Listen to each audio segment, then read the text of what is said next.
pain. No, don't you do that. Come on. Come on, Smitty, you stay with me. Let's go, we gotta move. Come on.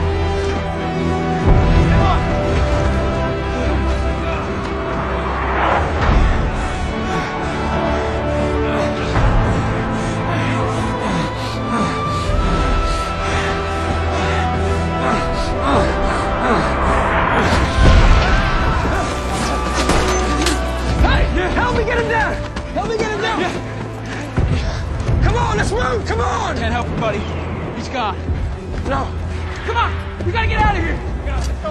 Let's go!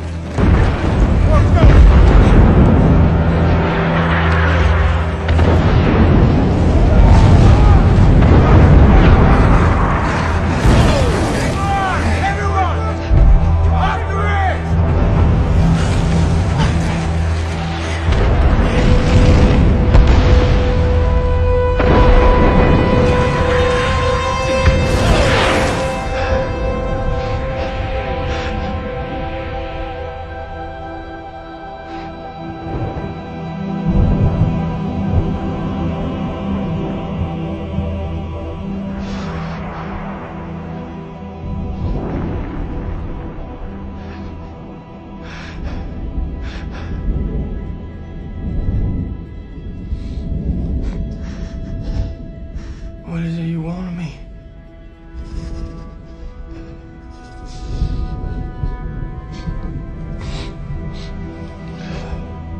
I don't understand.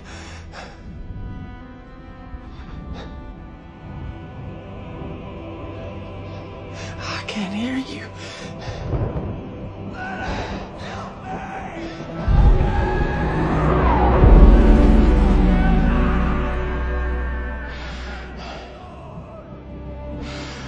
All right.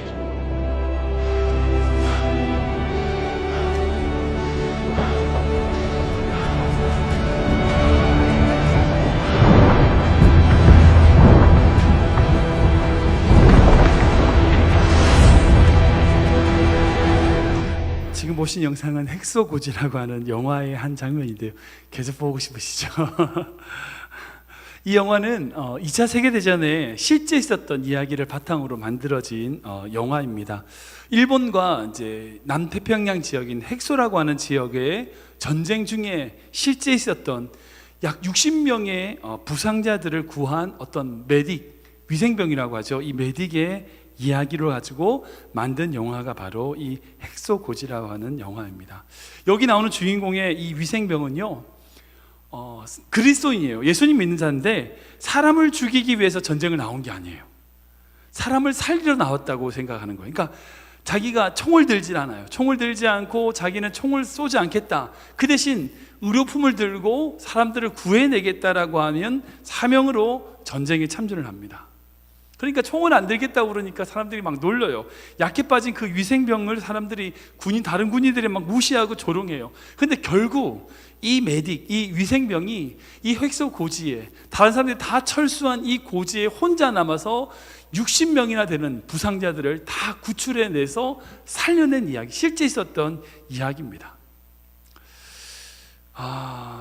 방금 보신 이 영상도 정말 이 위생병으로서 전쟁에 참전한 그리스도인이 이 참혹한 전쟁 속에서 내가 어떻게 해야 됩니까? 내가 주님의 목소리 안 들립니다. 내가 어떻게 해야 되나요? 하나요 고민하며 달려가는 그 모습이 참 인상 깊습니다. 여러분들 다 아시겠지만 우리 어린이들 동화를 보면 이런 이야기들 하잖아요. 신데렐라든지 백설공주 이야기 보면 그 왕자와 공주는 행복하게 잘 살았습니다 라고 이야기가 끝이 납니다. 근데 아시죠? 그게 끝이 아닌 거. 절대 그게 끝이 아니에요. 그게 시작인 거죠. 네, 그게 시작인 겁니다. 여러분들 그 남자와 그 왕자와 공주가 만나서 행복하게 살았습니다라고 끝이 나는 것 같지만 사실은 거기서부터 이야기를 시작되는 거죠. 절대 거기가 끝이 아닙니다. 시작은 거기서부터입니다. 그 후에 어떻게 행복하게 살 것인가 몸부림치는 삶이 있어야 되는 거죠. 그게 진짜라는 거예요. 마찬가지로요, 기독교에 있어서 믿음을 강조합니다. 맞습니다. 우리가 하나님을 믿고 예수님의 보혈을 믿어서 구원을 받았어요. 너무나 귀합니다. 근데 그게 끝이냐? 아닙니다. 거기가 시작인 겁니다. 우리의 믿음으로 구원받은 것이 끝이 아니라 지금부터 우리가 구원을 완성해 나가야 되는 시작점에 서 있다는 거죠. 그렇다면 지금 우리가 살아가는 모든 삶은 시작입니다. 내가 지금부터 살아가는 모든 삶은 지금부터 시작입니다. 이게 끝이 났다고요? 아니요, 지금부터 시작입니다. 혹시 나이가 많으셔가지고 내 나이가 무슨 시작이야? 아니요, 오늘이 시작인 겁니다. 지금부터 내가 어떻게 살아가겠느냐, 내가 어떤 믿음으로 걸어가겠느냐, 여러분, 이게 진짜입니다. 우리 삶 가운데 그런 믿음으로 지금 우리가 걸어가야 될 믿음의 길을 걸어나가는 우리 모두가 되기를 주님으로 축원합니다. 매일매일 정말 전쟁과 같은 삶의 현장에서 정말 주님을 위해서 무엇을 해야 되고, 또한 주님을 위하여 어떤 삶을 살지를 결정하고 그 믿음대로 살아갈 때에 여러분, 우리의 그 믿음을 통하여 하나님이 영광 받으신다는 거죠. 결국요, 우리가 보면 우리 모든 인생은 어떤 판단과 결정의 연속입니다. 그러니까 어떤 판단하고 결정하는 그것이 나중에 이후에 자기에게 되돌아오는 거죠. 이 세상은 모두가 다 그런 결정들의 집합체입니다. 대표적인 예가 극단적이라고 보자면 이제 2차 세계대전 때 나치의 어떤 그런 결단이죠. 히틀러라고 하는 이 한 사람의 잘못된 결단, 잘못된 결정에 의해서 전쟁이 시작되고 학살이 시작됐고, 그리고 집단 이성에 몰두되어 가지고 옳지 못한 그의 결정을 따랐던 독일 국민들의 잘못된 판단 때문이지만요, 그 판단 때문에 그 모든 결과가 전 세계, 2차 세계대전 모든 전 세계에 짊어졌던 것을 볼 수 있습니다. 긍정적으로 보자면 성경에 보면 요셉을 생각해 볼 수 있어요. 요셉이 한 명의 생각과 판단으로 그 한 명만 구원받았냐? 아니요, 그 한 명의 판단으로 모든 백성이 구원을 받고 이스라엘 민족이 탄생되고 인류의 구원으로 이어지는 믿음의 길이 시작된 것을 보게 됩니다. 여러분, 모든 인생은요, 각 개인의 판단에 따라서 결정되어집니다. 이 세상의 모든 구조는요, 사람들의 그런 결정과 판단에 따라서 만들어졌고요, 그 결정들의 결과가 바로 지금의 모습인 거예요. 즉, 여러 가지 결정들이 함께 어우러져 공존하는 공간이 바로 이 세상이라고 할 수 있습니다. 그러기에 처음 봤던 영상처럼요, 전쟁과 같은 그 상황 속에서 우리가 어떤 결정을 하느냐, 어떤 판단을 하느냐, 그리고 어떤 기준으로 살아가느냐, 그리고 어떤 기준으로 나아가느냐에 따라서 결국 우리의 삶의 모습이 결정지어지더라는 거죠. 오늘 본 말씀은 예수님께서 빌라도에게 재판을 받으시는 장면입니다. 여러분들 다 아시는 내용이죠. 성경의 인물 중에 여러분들 생각해 보시면 제일 억울한 사람을 꼽자면 누굴까요? 누구라고 생각이 드세요? 제가 어렸을 때 성경을 잘 모를 때 생각할 때 저는 빌라도라고 생각했어요. 사실 이제 우리가 아까 고백했던 사도신경에서도 예수님을 박해하고 예수님을 죽인 사람을 빌라도라고 우리가 고백을 했지 않습니까? 사실 예수님을 죽게 만든 거는 빌라도가 아니라 어떤 유대 지도자들, 대제사장들, 서기관들, 이런 바리새인들의 모략이었고, 그것 때문에 예수님이 죽으셨는데 마치 그것 때문에 죽었는데 빌라도가 피해자인 것처럼 생각할 때가 있다라는 거죠. 어쨌든 모든 인류의 사람들은 이 빌라도의 이름을 안 좋은 쪽으로 평가를 합니다. 근데 제가 예전에 이제 빌라도의 고백이라는 연극인 모노 드라마가 있거든요. 여러분들 혹시 아시는지 모르겠어요. 빌라도의 고백이라는 모노 드라마가 있는데, 이게 뭐냐면 빌라도가 자기 심경, 내면으로 고민하고 갈등하는 이야기를 다룬 어떤 그런 연극입니다. 그러니까 자기가 분명히 예수님이 죄가 없다는 걸 알았어요. 근데 내가 죄를 인정해야 될지 죽여야 될지 막 이런 갈등하는 내용의 이야기가 들어있는 것이 바로 빌라도의 고백이란 모노드라마입니다. 그 나중에 결국 그 성극은 예수님을 주로 고백하는 것으로 이제 끝이 나는데, 아무튼 연극인 거니까요. 근데 실제적으로 빌라도는요, 자기의 의지에 상관없이 어떤 피해자가 된 게 아니라 자신의 의지의 결정으로 피해자가 된 거예요. 여러분, 사랑하는 성도 여러분, 빌라도는 자기 죄값을 받은 거예요. 자기 결정한 거예요. 자기가 그렇게 판단하고 결정을 해서 지금 그의 모습이 된 거란 거죠. 오늘 이 빌라도의 모습을 보면서 우리가 이 세상을 살아갈 때에 정말 주의하고 정말 생각해야 될 것이 어떤 것인지 한 두 가지 정도로 같이 한번 고민해 보기를 원합니다. 사랑하는 여러분, 첫 번째는요, 진리가 기준이 되는 결정을 해야 돼요. 진리가 기준이 되는 결정을 해야 돼요. 다른 어떤 것이 기준이 아니라 진리가 기준이 되어야 되는 거죠. 우리 9절과 10절 말씀인데요, 같이 읽어볼까요? 시작. 빌라도가 대답하여 이르되 너희는 내가 유대인의 왕을 너희에게 놓아주기를 원하느냐 하니 이는 그가 대제사장들이 시기로 예수를 넘겨준 줄 알미러라. 아멘. 사랑하는 성도 여러분, 어떤 사람이 하나님의 사람이다 아니다 라는 평가는요, 그 사람이 어떤 기준을 가지고 있느냐를 보면 돼요. 그러니까 그 사람의 기준이 어떤 기준이냐는 거죠. 세상의 기준이냐 아니면 하나님의 진리의 기준이냐, 그 사람에 따라서 그 사람이 하나님의 사람이다 아니다로 판단될 수 있는 거죠. 그러니까 하나님의 사랑이라고 말을 하고 그 기준이 세상이면요, 아무리 말해도 소용없어요. 다 알아요. 하나님의 사람이라고 아무리 주장을 해도 그 사람의 기준 자체가 세상이면 세상 사람인 거예요. 하나님의 사람 아닌 거예요. 진리는 우리가 타협하거나 흥정할 수 있는 게 아닙니다. 진리는 우리가 믿고 의지하고 행하는 거예요. 그런 의미에서 빌라도는요, 사실 예수님께 고난을 준 대상자로 대접받기에 충분합니다. 왠 줄 아세요?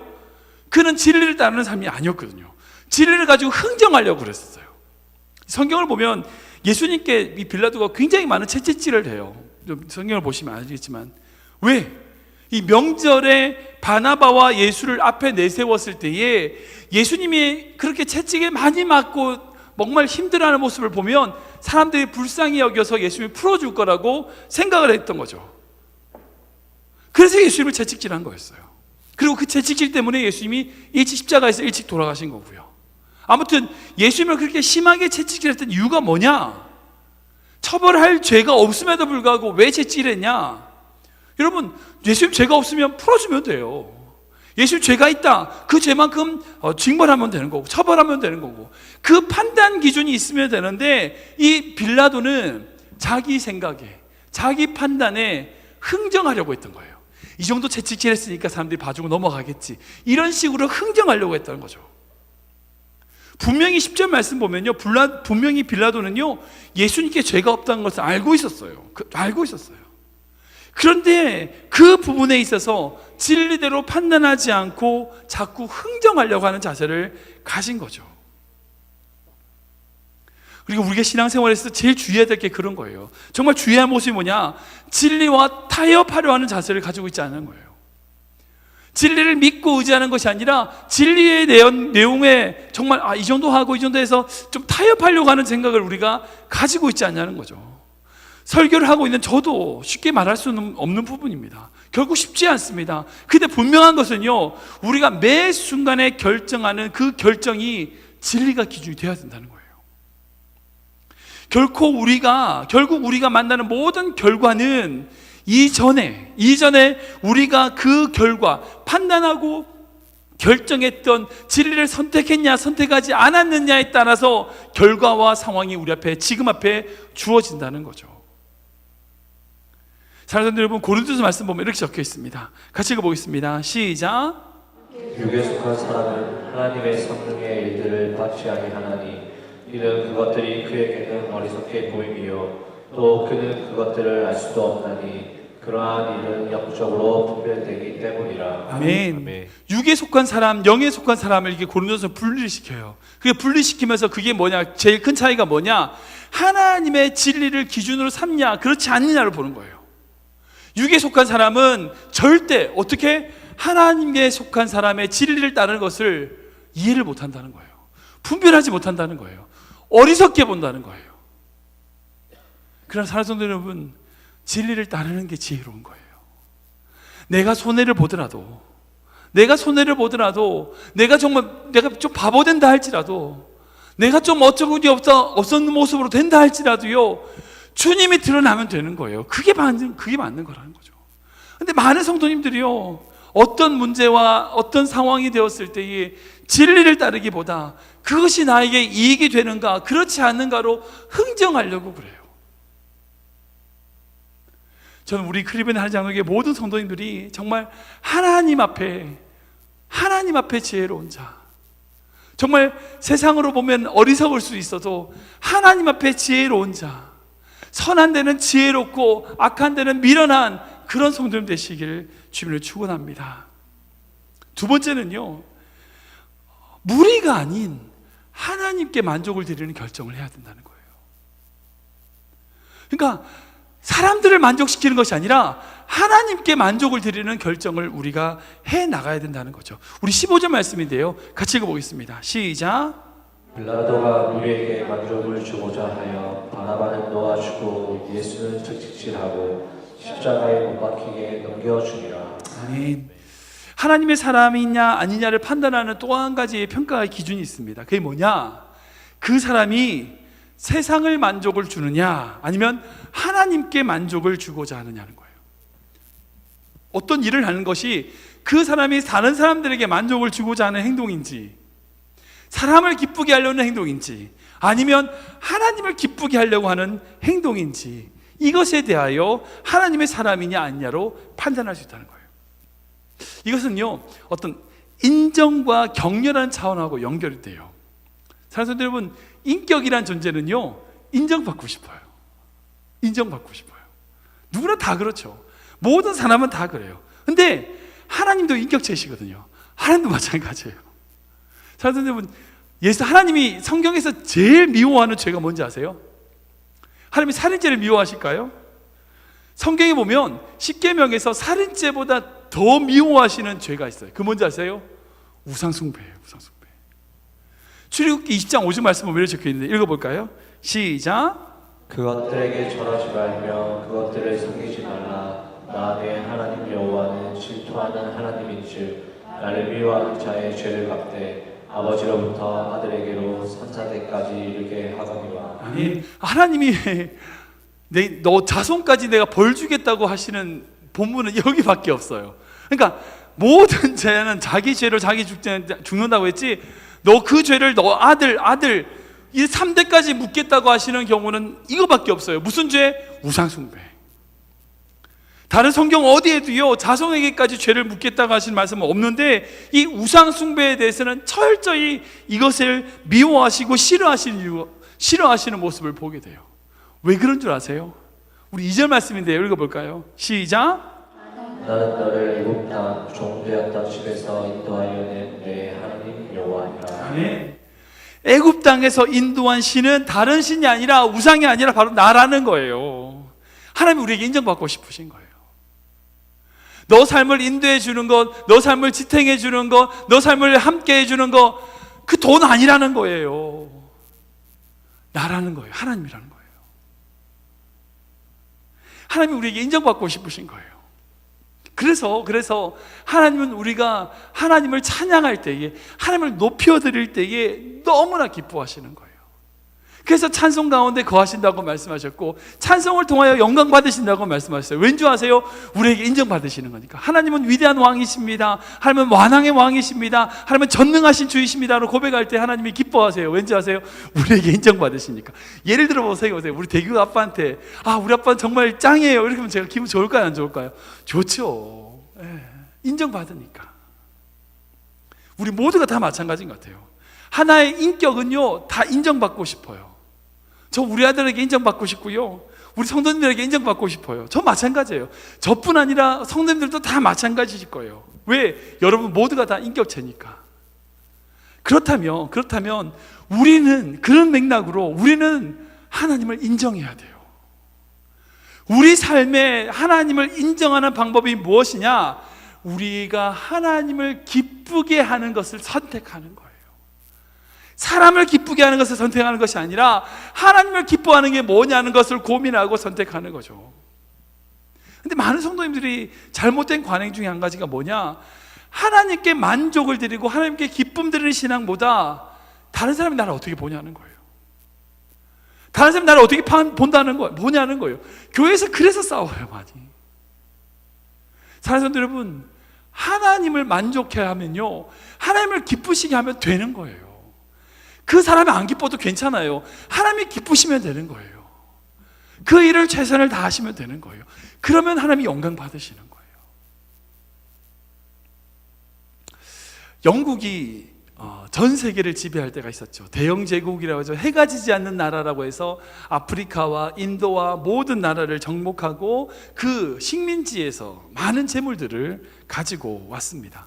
그 황금 전쟁이라고 일으켜가지고 아프리카 원주민들을 학살하고 엄청난 금과 다이아몬드를 영국으로 가지고 왔었죠. 그때 그것을 앞장섰던 장군이 있습니다. 그게 누구냐면 세실로드 장군이라고 하는 장군이었어요. 이 세실로드를 그 당시에는 어떻게 평가했냐? 애국자, 민족의 영웅으로 추앙을 받았어요. 그 아프리카를 정복해서 그 아프리카 모든 원주민들을 학살하고 거기서 금과 다이아몬드, 불을 막 챙겨서 그 배를 타고 영국으로 돌아오는 이 세실로드 장군을 영국 모든 국민을 환영을 했어요. 아, 정말 정말 위대한 장군이다. 정말 민구족의 애국자다. 정말 위대한 영웅이다라고 칭송을 했어요.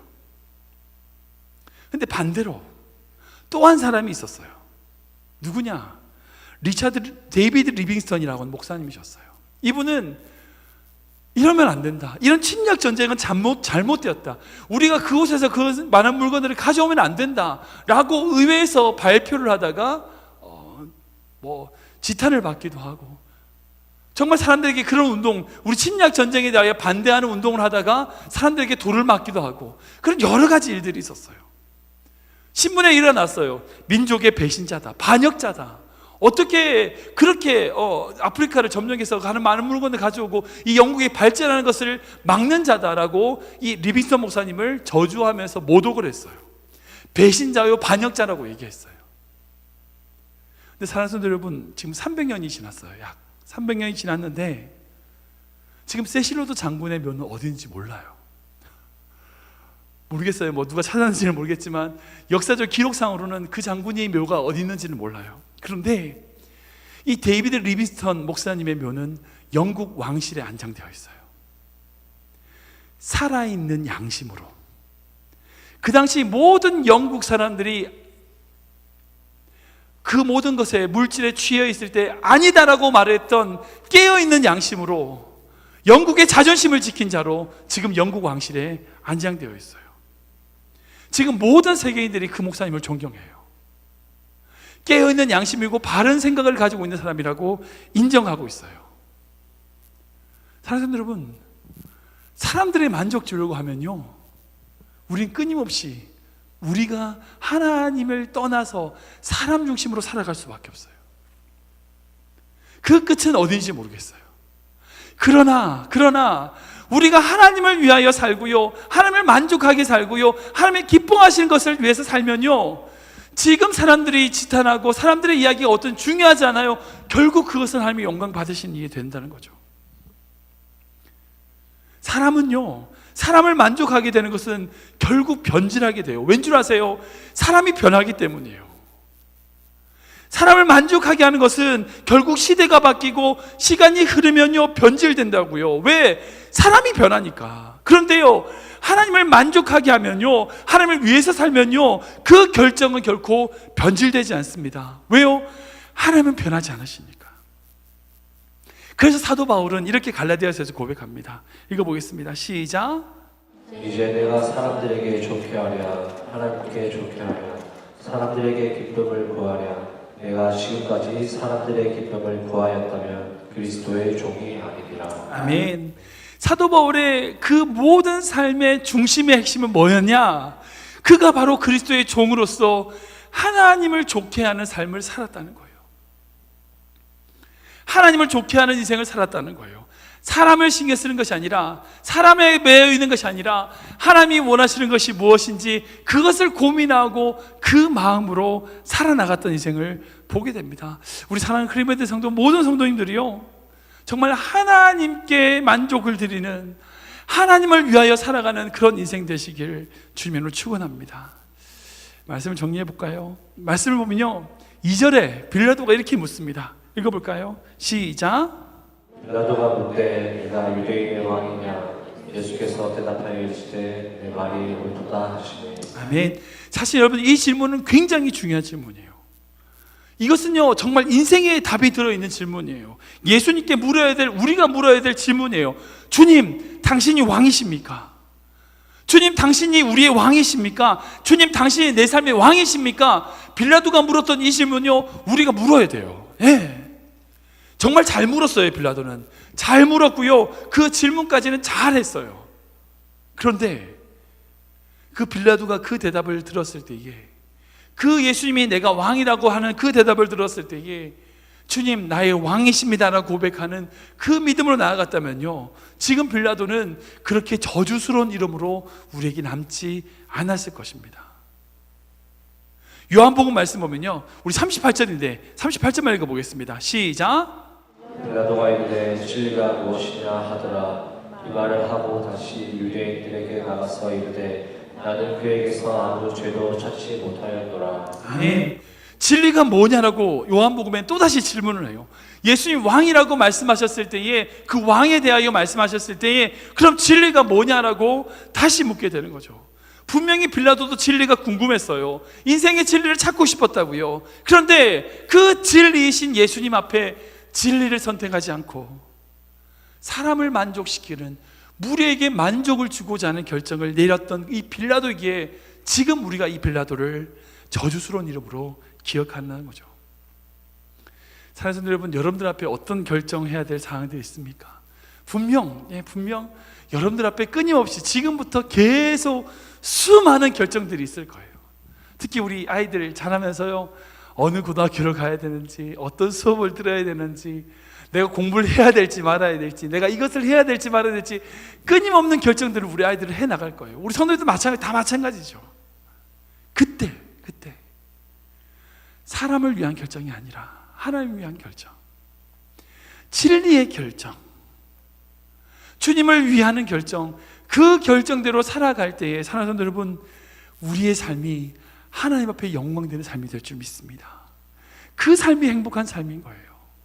그 삶이 사람들이 다 부러워한 삶이 행복한 삶이 아니라 하나님이 잘했다고 하시는 삶이 행복한 삶이에요. 그 대표가 누군지 아세요? 바로 예수님이에요. 예수님에도 이런 결정할 때가 있었죠. 언제지 아세요? 겟세마네 기도에서 예수님이 정말 원하시는 게 뭐였어요? 내 잔을 지나가게 하시는 거였어요. 근데 뭐라고 결정하셨습니까? 우리 마가복음 말씀을 읽어볼까요? 시작. 이르시되 아버지여, 아버지께는 모든 것이 가능하오니 이 잔을 내게서 옮기시옵소서. 그러나 나의 원대로 마시옵고 아버지의 원대로 하옵소서 하시고. 아멘.